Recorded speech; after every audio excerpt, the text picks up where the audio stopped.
Oompa Loompas are the whimsical chocolate factory workers from classic children's book and movies Charlie and the Chocolate Factory. Let's take a look at them reimagined through speculative biology.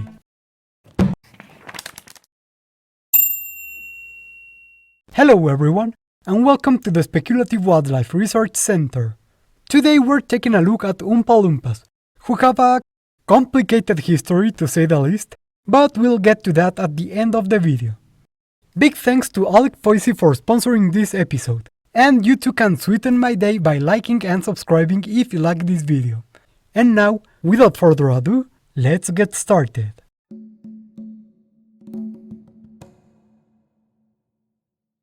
It can be easy to see humanity as the only surviving species of the long lineage from genus Homo. But every day we discover more and more of our relatives still living out there in the world. That said, sometimes it seems it would be best never to have found them, if that ensures their protection from the worst of us. The Oompa Loompa people are a population found exclusively in the Loompa Islands, in Southeast Asia. Originally classified as Homo lumpiensis, these hominids are now understood to be descendants of the Homo floresiensis, the Flores man, having developed in isolation from nearby Homo sapiens populations until the present.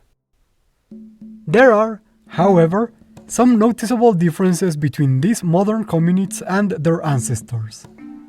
For instance, they present an even greater degree of island dwarfism, barely reaching 1 meter or 3 feet in height. Their bodies are comparably much stockier and muscular than those of Homo sapiens, likely an adaptation to and a result from their very active lifestyle. As their native islands provide little ground for farming, most of their food is obtained through hunting and gathering. While a great part of their diet comes from arthropods and vegetables they gather, they will also hunt the native wildlife, of which many species are hunted to reduce their numbers, as in the past they have been known to prey on the Oompa Loompas themselves. This includes species of varanids and storks that have become bigger due to island giantism, similar to the ropen. One of the most noticeable characteristics of the Oompa Loompa people is the orange coloration of their skin, a result of carotenoid accumulation. These carotenoids, particularly beta-carotene, are abundant in the fruit and vegetables they eat, and their accumulation on the skin of the Oompa Loompa was initially compared to carotenosis, a yellow or orange coloration resulting from excessive intake of carotenoids.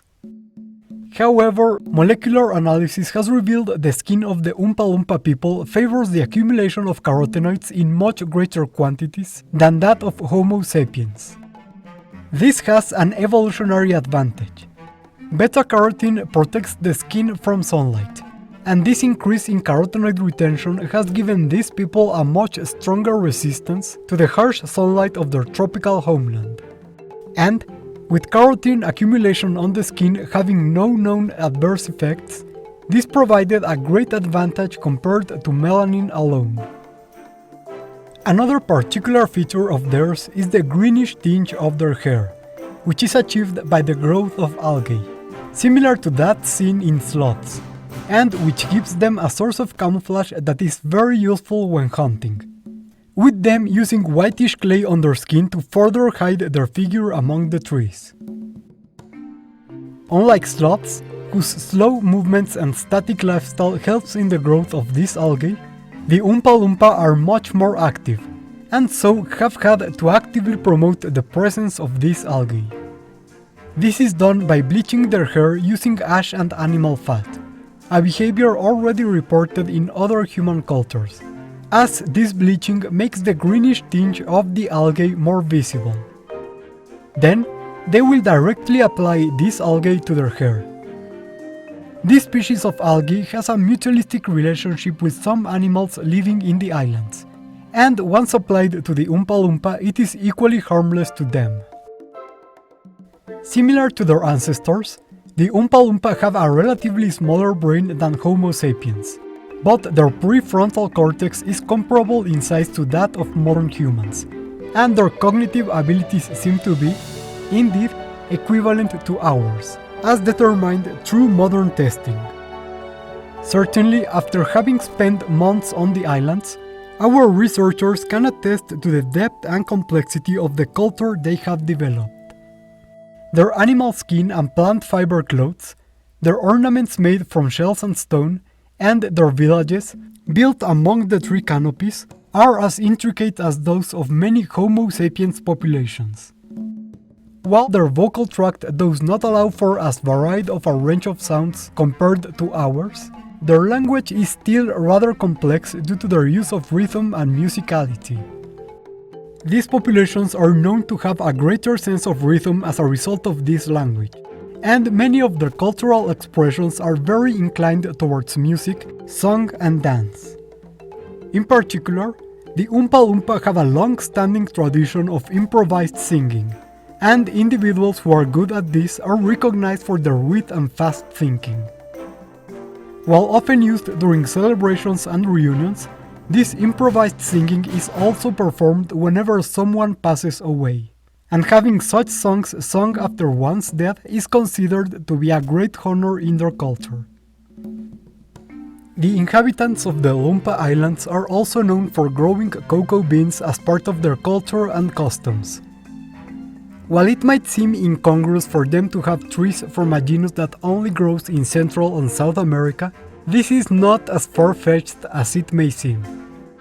After all, there exists evidence of genetic admixture between South Pacific and Amazonian populations, and it is likely it was through this contact that the cocoa trees arrived in the Loompa Islands, and the culinary tradition of the Oompa Loompa would lead to a wide variety of forms to utilize these beans, including what was regarded at the time as one of the best forms of chocolate known on Earth.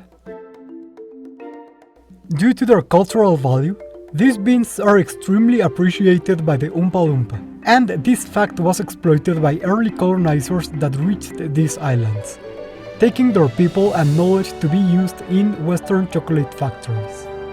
While working there, the Oompa Loompa would be paid in these, to them, very sacred beans, but the realization of the unfair conditions and payment they endured led to the Loompa revolts of 1971. As a result of this, both Oompa Loompa workers and workers of the candy-making industry in general are protected by law in the modern day.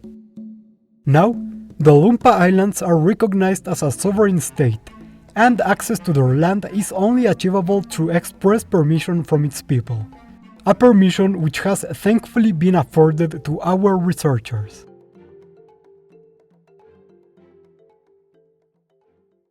And that's it for Speculative Biology look into Oompa Loompas.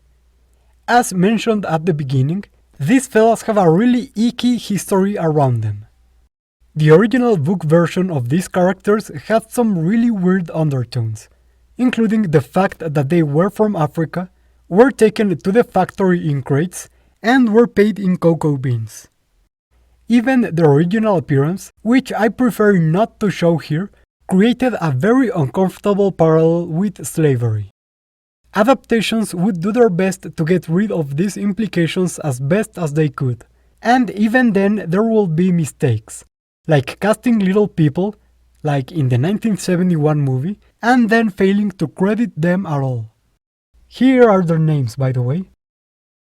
Taking all of this into account, Alec and I worked together to base this episode on a mix of all versions we've had, but taking particular care of giving them greater agency and identity of their own, while calling out the attitudes that led to those portrayals. As for the design, Alec and I tried to incorporate elements from all versions, but clearly taking more from the orange-skinned, green-haired variant from the 1971 and 2023 movies, which I felt made for a much more iconic and recognizable design. This is also one of the few times I've used an actual human species as the basis for one of these episodes, but trust me, it won't be the last. Why, yes, this is foreshadowing. And before we leave, let's take a look at some art from our community, like this awesome render of our consecrated beast from Shattered Reality. I'd really recommend you go check out their art, as they've made some really amazing stuff. Here's a drawing of our Bowser by Soldier. I love how the shell looks in this one. And of course, here's a thank you to everyone who wanted to see this episode, and to our patrons and channel members for their support. Remember, you too can support our channel by joining in, and you get to enjoy perks like seeing all of our creatures and videos ahead of time and helping mold them into shape. Or you can also like, subscribe, or write a comment telling me any type of creature you would like me to give the Spec Evo treatment in the show. Any of those really help the channel a lot.